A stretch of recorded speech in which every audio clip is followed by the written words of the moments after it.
Tonight, affordable housing on hold. We might have to go back to ground zero. A city hall dispute over millions in development charges. Plus, PowerCo progress. The St. Thomas mega project done with the groundwork, now building up. And an immeasurable impact. What has Riggs done for me? Save my life. The local veteran and his unbreakable bond with his canine companion.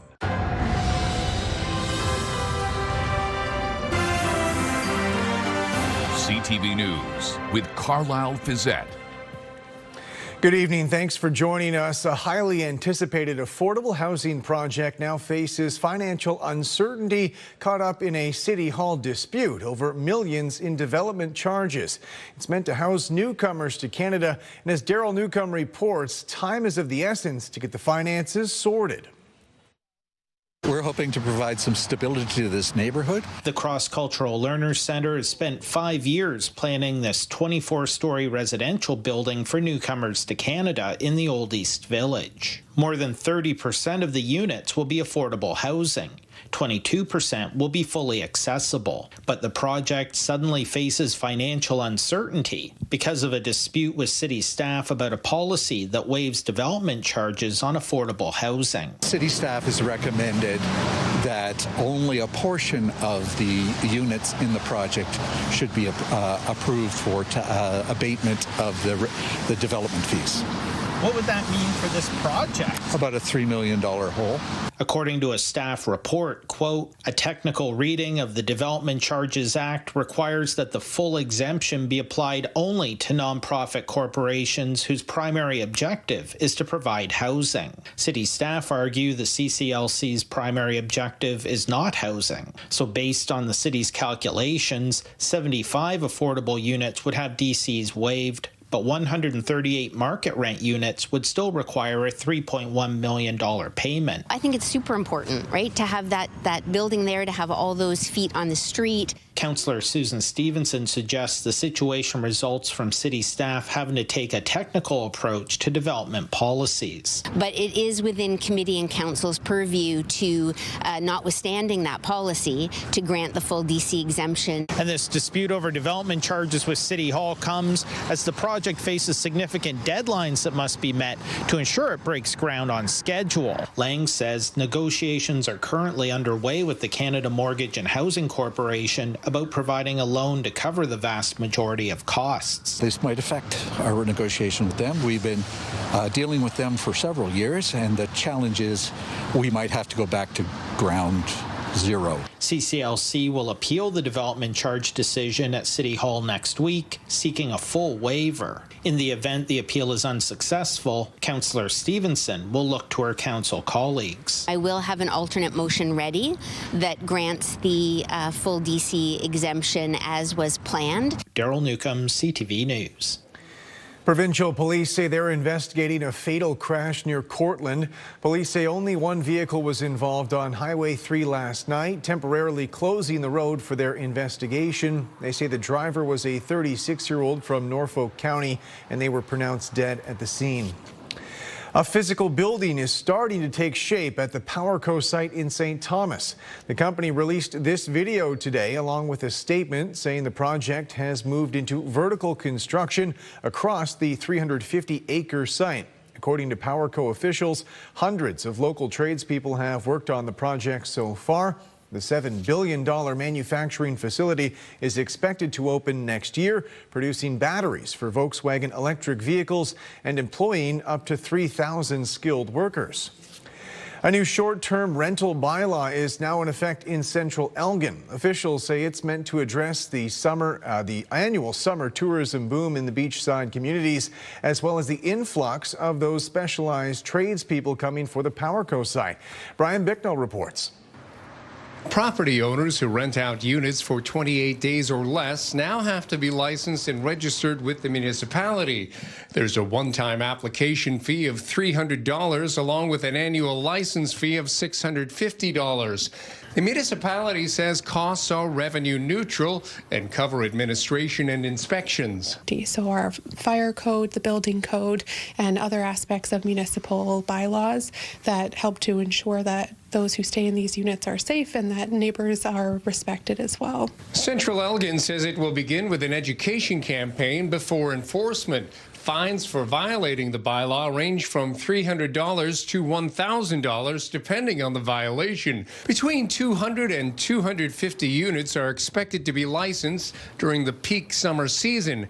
Municipal Clerk Delaney Leach says the bylaw comes as a number of temporary workers continues to grow with the ongoing construction of PowerCo in St. Thomas, as well as a number of other major industries. At this time, the vast majority of our units are located in Port Stanley, associated with the tourism industry. But with the broader industrial and economic growth in this area, we're certainly seeing far more closer to London and the Belmont area, closer to St. Thomas. It's becoming something that, workers and their crews are using as folks are coming into this area. So we expect numbers to grow significantly in the coming years. In Central Elgin, Brian Bicknell, CTV News.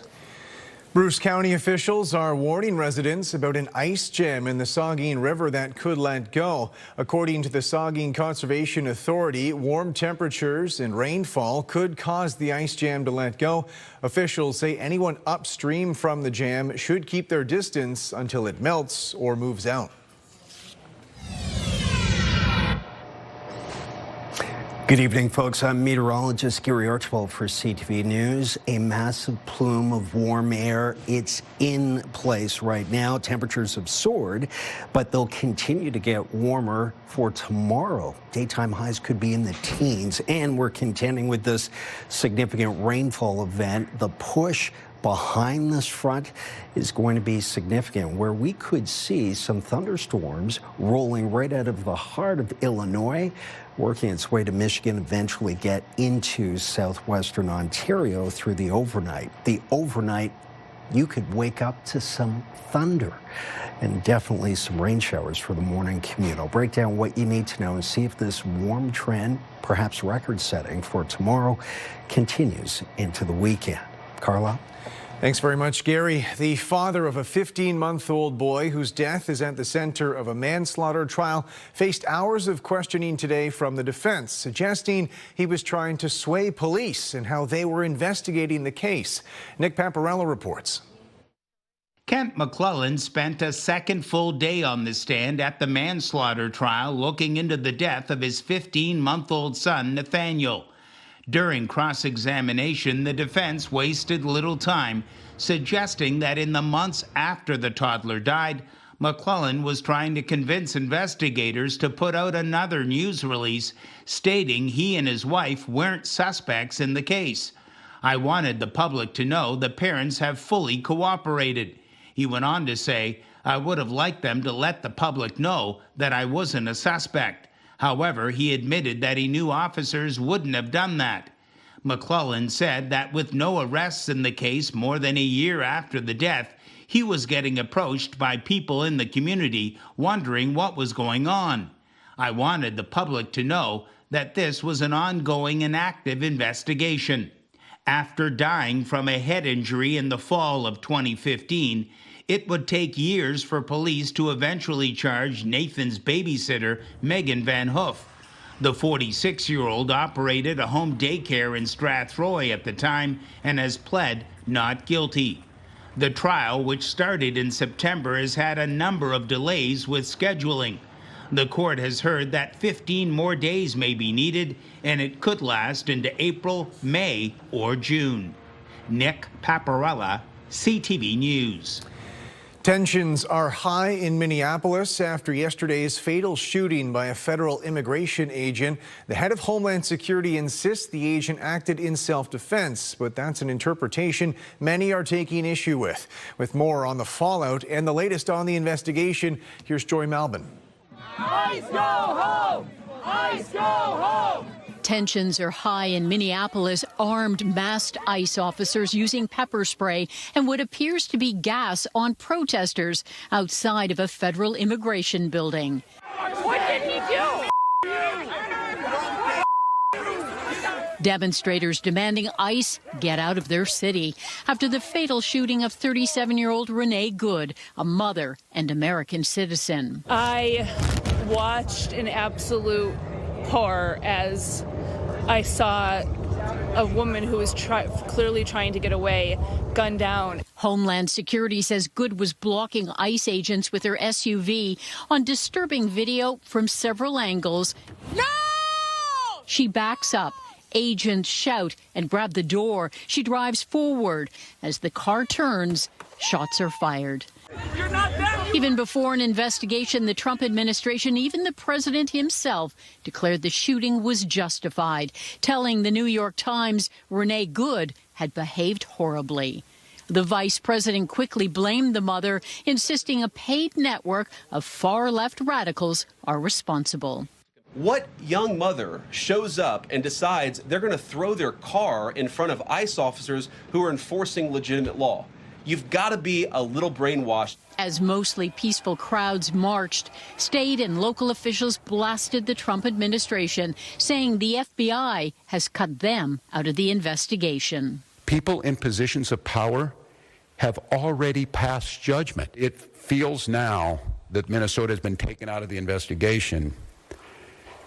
It feels very, very difficult that we will get a fair outcome. Minnesota's governor again pleaded with the Trump administration to leave his state alone to de-escalate the situation. Instead, the president plans to send another 100 ICE agents in. Joy Malvin, CTV News, Washington.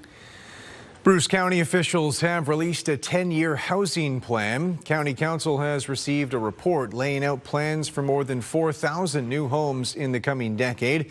More than half would be single-family homes. About a third would be affordable or deeply affordable. The report cites planned expansion at the Bruce Power nuclear plant as driving the need for more housing. A local veteran is sharing his story, detailing the impact his service dog has had on his life. As Sean Irvin reports, without the support of that companion, he may not be around today. Andrew Goff shares a moment with his best friend, Riggs. With raw emotion, he explains how the 10-year-old white German Shepherd has kept him alive. What has Riggs done for me? Saved my life. Riggs came to Andrew as the impact of his dual career in the military and policing began to greatly impact his ability to function. Following a military operation in Libya in 2014, he was on the verge of taking his own life. But after taking part in a retreat for PTSD, he discovered a service dog could help him cope.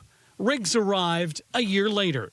And that dog saves my life every day. Riggs would follow Andrew to his job as a police sergeant and as an instructor at the Ontario Police College. The pair became well known to new recruits as they learned about the impacts of PTSD.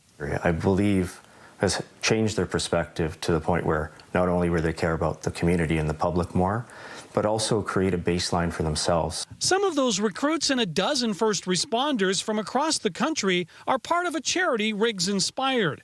Andrew created Veterans and Everyday Heroes to support the purchase of service dogs. The organization is looking for public support. To date, we have the hand in either purchasing or pairing through other organizations 15 service dogs. Each dog costs between $25,000 and $35,000. They aren't covered by Veterans Affairs. They're not covered by WSIB. They're only covered by private funding. For Andrew, cost won't be a factor now that Riggs has retired. He tells us he is now ready to go out into the world without a service dog, thanks to the good work of his four-legged best friend and therapist. There will be no other service dog quite like him. Sean Irvin, CTV News. The Stratford Festival is gearing up for its 74th season. Tickets go on sale this Saturday for what will be the last season under artistic director Antoni Simolino. Season highlights this year include Guys and Dolls, Something Rotten, and The Hobbit. When we come back, the whiskey war between Ontario and Manitoba, the pushback against the Premier's plan to pull Crown Royal from the LCBO. Plus, Canada's economic outlook for 2026. Was the end of 2025 what it tells us and where we're headed?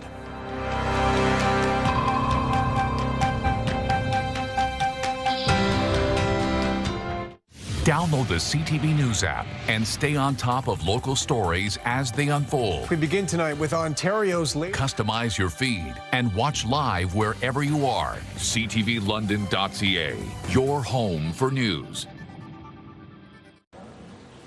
Welcome back. Premier Doug Ford's decision to pull Crown Royal whiskey off LCBO shelves is prompting pushback in Manitoba, where the spirit is distilled.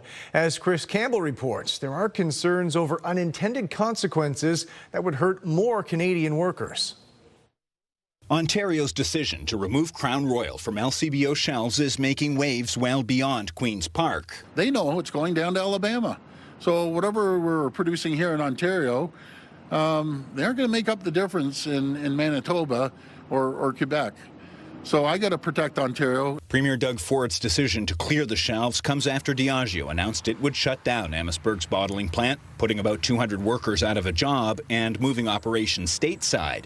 The whiskey itself is made in Gimli, Manitoba, where 76 workers now worry about their future. Decisions like this by Premier Ford I would say it's jeopardizing livelihoods in the Interlake. In Amherstburg, the union has a different view. We can't have Canadians get kicked in the head time and time again and just sit on our hand. John Dagnolo, president of Local 200, says his frustration is directed at the company, not workers in Manitoba, and warns it could happen there too. I think the Premier's right in what he's doing, because the big picture is not just talking about Diageo here. We're talking about all kinds of industries. The United Food and Commercial Workers Union, which represents workers at the Manitoba distillery, warns the move could have broader consequences, saying in a statement they stand in solidarity with Amherstburg. However, Doug Ford's plan to pull Crown Royal from the shelves only attacks more Canadian workers during a time when we need to stand together as a country. Ford's intentions are not only dangerous for the province, but it's also quite dangerous for the rest of Canada as well. Food professor Sylvain Charlebois says sanctioning a product through government channels could create unintended consequences, including more trade disruptions and potentially hurt both workers and consumers in the long run. What is unfolding right now is a path towards more closures from other companies eventually. So, I mean, or you're basically reducing any chances of seeing Diageo or other companies investing in Ontario and the rest of Canada. Amherstburg Deputy Mayor Chris Gibbs says he remains hopeful a new company will soon move in. I will leave the interprovincial relations to the proper office with the Premier, but from my perspective here in Amherstburg is we are willing, able and ready to do what it takes to bring that plant back to life. Chris Campbell, CTV News. New numbers on the Canadian economy suggest markets are stabilizing ahead of a potentially significant ruling from the U.S. Supreme Court on the legality of President Donald Trump's emergency tariff powers. With the latest on Canada's economic outlook, here's Abigail Beeman. Are they legal or are they not? That's the big question that could be answered by the United States Supreme Court Friday about the American president's decision to impose so-called IEEPA tariffs. That's the International Emergency Economic Power Act on countries including Canada.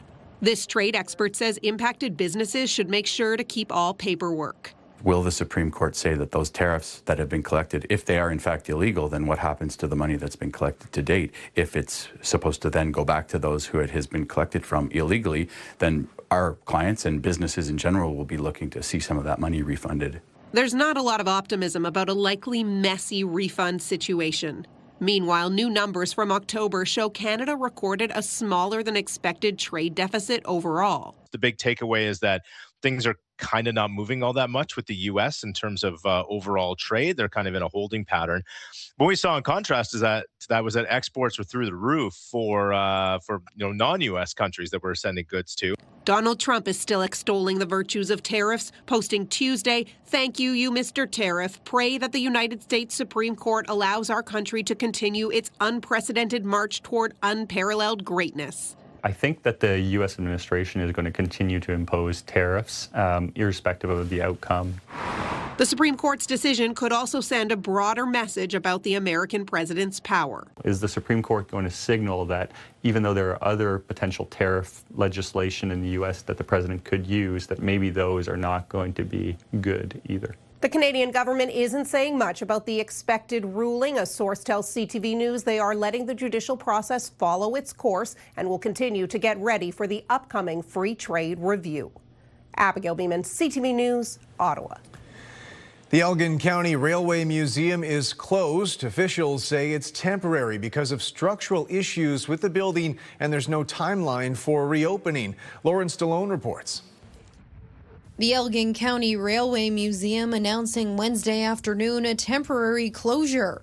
And with no reopening date in sight, the tracks ahead remain unclear. The main reason behind that is just due to building issues in the restricted or non-public areas. She's getting a good angle. The Railworks Coalition says it understands this may come as a shock to the community, having just wrapped up the annual Christmas Tree Spectacular event. We just finished one of our biggest events, but to be honest with you, this has become the center of St. Thomas. The museum is not only a place where stories rooted in deep history have been preserved, but has also become a destination where members of the community can gather and celebrate milestones. Many people have hosted their private events here. The support has been unwavering, and the heritage is here. It's undeniable. The coalition says while it was a difficult decision, equally as necessary to ensure a prosperous future. There are some concerns. Some windows are out. The roof has been a hot topic over the years, but really this gives us the opportunity to look at the building as a whole. This is our history. This is where we've started. This is where we're at today, and tomorrow we start moving forward. Further updates are expected in the spring of this year as planning progresses and additional information becomes available. Lauren Stallone, CTV News. And we say good evening now to Gary Archibald. And Gary, I have to say, I know the calendar says it's January 8th, but could have confused it for maybe March 8th, April 8th today in London? That's a very good point, Carlyle. It does feel like spring, doesn't it? And it will feel even more so tomorrow with temperatures even warmer across parts of southern Ontario. Good evening, folks. So let's take a look at the almanac just to give us an idea, statistically speaking, of norms or averages for daytime highs. Obviously today, case in point, well above seasonal, both in terms of the average maximum and minimum. We haven't been below the freezing mark today. By the way, the winds are picking up. We'll see some gusts in that 70, maybe even 80 kilometer per hour range. More on how that plays into the active weather in just a moment. So windy and warm, and getting warmer tomorrow, especially in the afternoon. Right now, temperatures in London, Kitchener-Waterloo, between 4 and 5 degrees Celsius. It's also notable that it does feel cooler than the actual ambient temperature, so wind chill is a factor. It feels like about +1 and +2 between that stretch of cities. Now, encroaching extreme southwestern Ontario is the next system. It's also a southwesterly flow. We talk about flow from where it emanates, and that means it's mild, buoyant air, and this area of low pressure is bringing showers towards Windsor, which will eventually make a beeline towards London, Kitchener-Waterloo, with significant showers right through the heart of southern Ontario. I think for London, close to about 4 a.m., we start to really see the showers pick up. And then most likely through to about 8 a.m. starting to wade away. But there's a chance of some thunder shower activity stretching right from Lake St. Clair through Chatham-Kent towards perhaps Strathroy, Stratford, Ontario, London, Kitchener-Waterloo. It's a good spread of moisture, and we've just been dealing with a lot of rain of late, which means the ground is super saturated, right? And there isn't much room for it to go anywhere and just sit on the surface. Fortunately, we're going to stay mild enough, and we'll get some evaporation going through Saturday.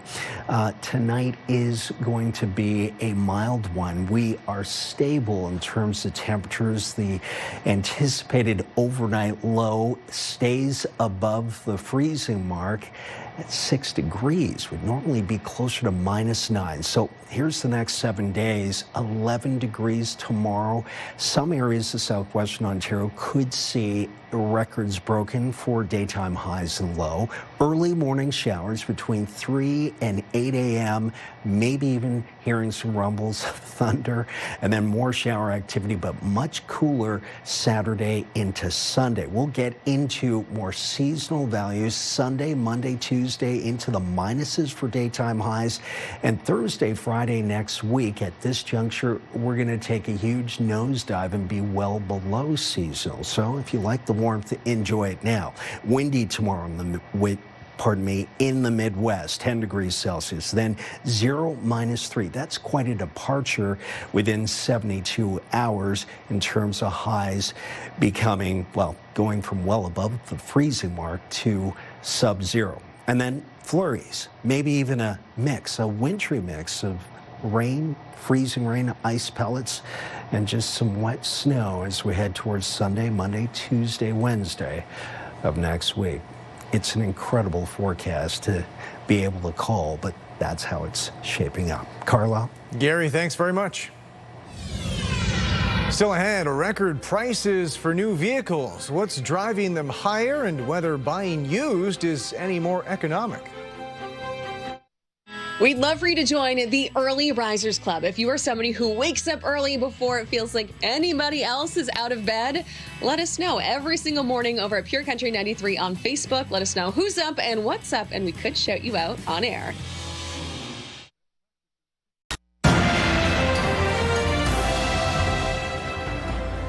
The governor of Michigan is appealing a federal court decision in a lawsuit over a gas line that ends in Sarnia. The Enbridge Line 5 pipeline carries more than 500,000 barrels of oil and natural gas from Wisconsin to Sarnia.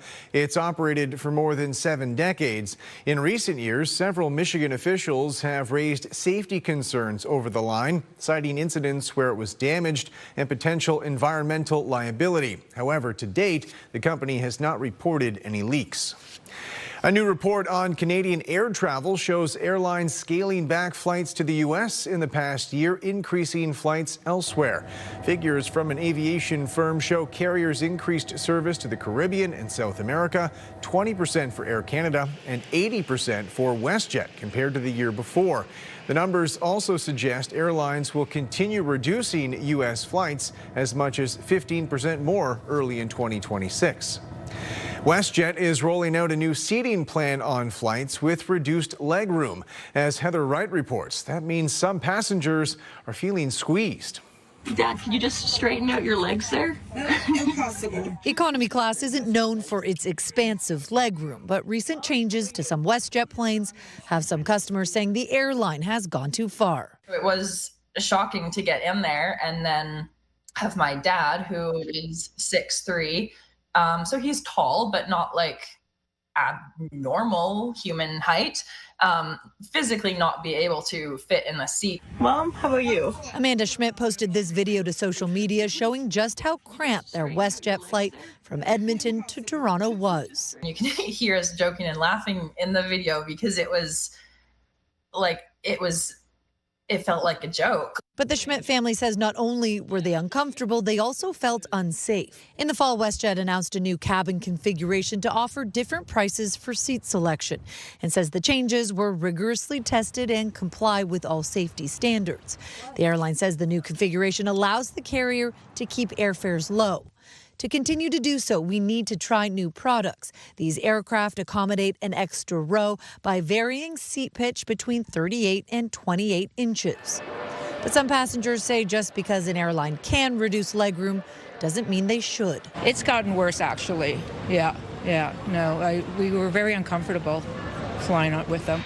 While others say they feel airlines are nickel and diming passengers on everything from legroom to luggage. If there's too many little fees, it's better just to go with a different airline. WestJet says they are monitoring the rollout of these new seat configurations and will take into account feedback from both passengers and staff to the changes that have been made. Heather Wright, CTV News, Mississauga, Ontario. Car prices are rising rapidly despite the industry's recovery from pandemic supply chain issues. Now, experts say the issues pushing prices up include inflation and tariffs. With more, here's Pat Foran. If you're in the market for a new vehicle, get ready for sticker shock. According to Auto Trader, a new car in 2019 sold for about $40,000. In 2025, the average price jumped to more than $63,000. The median price of a used car 6 years ago was just under $19,000. Last year, the price almost doubled to more than $35,000. This is the new norm. So if you have been thinking about, okay, it used to be $25,000, now they're mid-30s, I'm going to wait it out, I would not suggest that. If you're buying new, watch out for dealership add-ons. You could be pitched extras you may not want or need. Add-on products can add hundreds, even thousands of dollars to the price of the vehicle. So don't let a dealership pressure you into paying for them or tell you that they're mandatory. They're absolutely not. Leasing can make sense for some drivers, but before you lease, there are trade-offs to consider. Make sure you know what the mileage limits are, the fees that you could face at the end of that lease, and any sort of maintenance or repairs that you have to pay when you turn in the car at the end of the lease. When it comes to financing, if you're buying new, you may be able to get incentives such as reduced interest rates through the manufacturer. If buying used, it can pay off to check with your bank or credit union. Sometimes dealerships offer promotional financing, which can save you a lot of money. But at the very least, talking to the bank gives you a baseline that you can compare against what the dealer offers. And when it comes to those really long 84 or 96-month loans, think twice.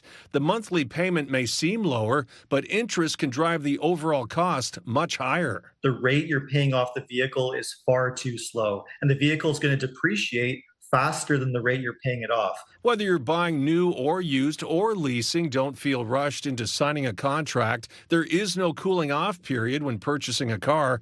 Take the time to know what you're agreeing to save you stress down the road. Pat Foran, CTV News.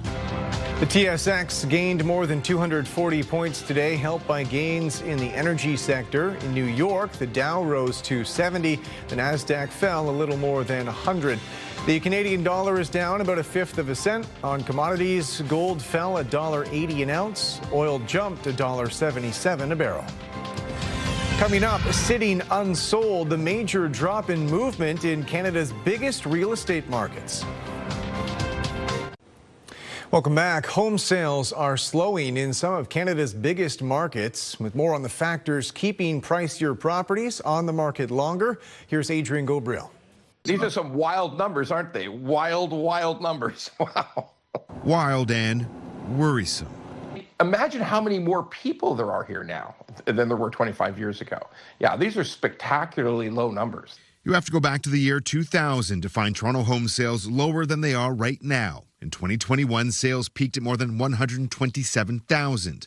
Last year, that number plummeted to roughly 62,000, according to the Toronto Regional Real Estate Board. On the receiving end are sellers like Hossein Hodadi. It's really frustrating. He bought and moved into the Stouffville home north of Toronto in July of 2022. Following renovations, mortgage rates spiked. He's listed the property to sell twice, once in 2024 and again in 2025. It still hasn't sold. I'm afraid not to be able to cover my mortgage and my living expenses. In Vancouver, the number of for-sale listings in 2025 hit a record high, not seen since the mid-90s. But sales are at historic lows. Residential sales in Metro Vancouver bottomed out at 23,800 last year, marking the lowest annual sales total in more than 20 years. Vancouver is still extremely expensive real estate. It's more expensive than Toronto. Sellers in both markets are experiencing a peculiar predicament. Borrowing costs and selling prices have trended lower, and that's across most major market segments. Yet at the same time, sales were off. Leaving many wondering what, if any, movement 2026 will bring for debt-heavy homeowners desperate to offload their pricey properties. Some housing insiders expect stagnant sales to continue for at least the next 6 months as uncertainties around the economy and interest rates remain. Adrian Gobriel, CTV News, Toronto. American authorities are withdrawing from dozens of international organizations, complaining of mismanagement while calling for the system to be streamlined. With more on what those organizations do and the significance of the U.S. decision to leave them, here's Mike LeCouture. The Secretary General regrets the announcement by the White House. While expressing disappointment at the move by the U.S., the UN spokesperson also stressed that funding to a large number of United Nations bodies is mandatory for the United States. Member states who've who've joined this club have to pay the dues. The U.S. is the top contributor to the international body's budget, but the UN says Washington currently owes some $1.5 billion. Now, in a memo shared by the White House, the decision to withdraw the U.S. from 66 UN and international organizations came after a review of which ones are thought to be contrary to the interests of the United States. The list includes the Commission for Environmental Cooperation, the Global Counterterrorism Forum, and others, including the International Cotton Advisory Committee and the International Tropical Timber Organization. The U.S. has been complaining for many years of the mismanagement of a lot of those organizations, the fact that, in fact, there are problems with their objectives, but also how they run. The former Canadian diplomat points out the U.S. has not stepped away from major organizations like the World Bank and the UN Refugee Agency, but it is a blow to groups that did have American support. In a statement to CTV News, the executive secretary of the UN Framework Convention on Climate Change called the move a colossal own goal, adding it can only harm the U.S. economy, jobs, and living standards as wildfires, floods, megastorms, and droughts get rapidly worse. While the Canadian government hasn't commented on the U.S.'s move, a spokesperson for the Chinese Foreign Ministry said the value of international organizations lies in upholding shared interests, not national self-interest. Mike LeCouture, CTV News, Ottawa.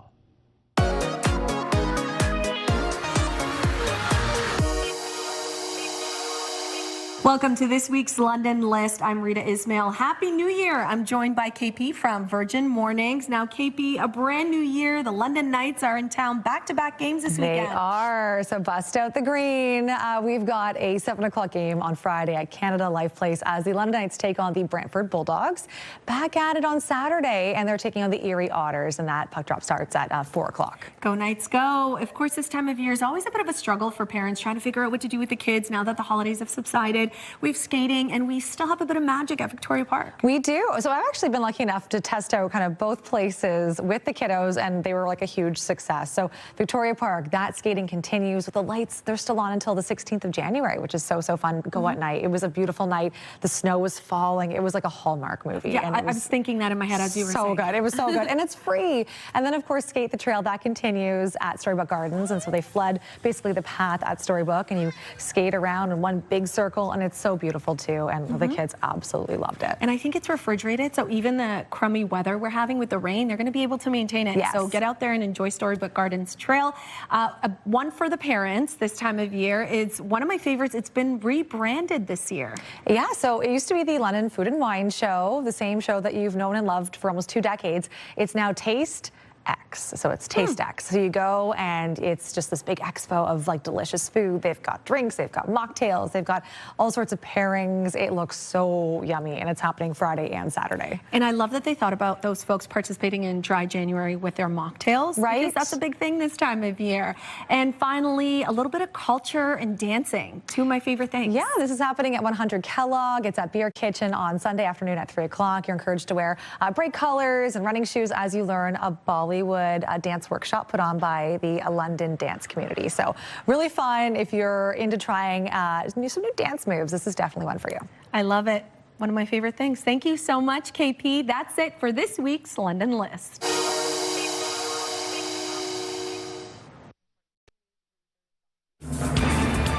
Let's take a look at our CTV News weather snapshot. Thanks to Bev and Roy Borst in Melbourne. We're sitting in this beautiful winter scene. Well, we're not seeing much winter-like precipitation of late.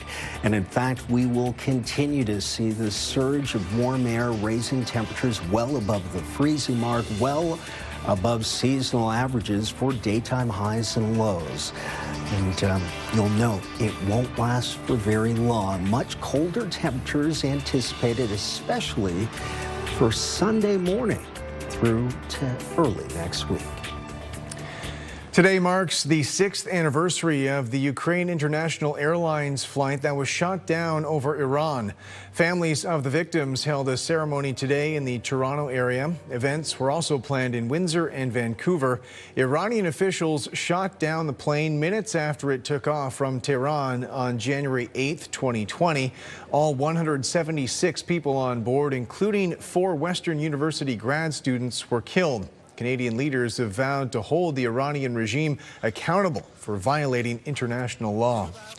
Meanwhile, the local Iranian community held a rally this afternoon advocating for human rights in their homeland. It's my responsibility as an Iranian just to be the voice of people who are being killed at this moment, as being arrested. The rally takes place amid ongoing developments affecting Iran and growing engagement of the Iranian community abroad. Organizers called it a solidarity event. They want regime change. People of Iran are just very different than the people who are governing them, and it's just basically, just occupying them. Officials with hospitals across the country say their facilities are operating beyond capacity, dealing with rising flu numbers. As Abigail Beeman reports, staff are having to get creative when it comes to providing patient care. Hospitals are calling it care in unconventional spaces. In Sault Ste. Marie, at 119% capacity, you'll find patients in alcoves, hallways, and dining rooms. In Ottawa, an old ambulance bay houses up to 20 patients. The hospital tells CTV News those people get the, quote, same high-quality care as in any other part of the building. I was unable to sleep. Was having a 105 fever. When that fever wouldn't break, Jatin went to hospital and felt lucky he only had to wait 3 hours. All the holidays, I was so sick. We've had over 400 cases of influenza A in just my area, and that's more than double, if not twice, 2 times and a half what we usually get. But it seems to have stabilized a bit.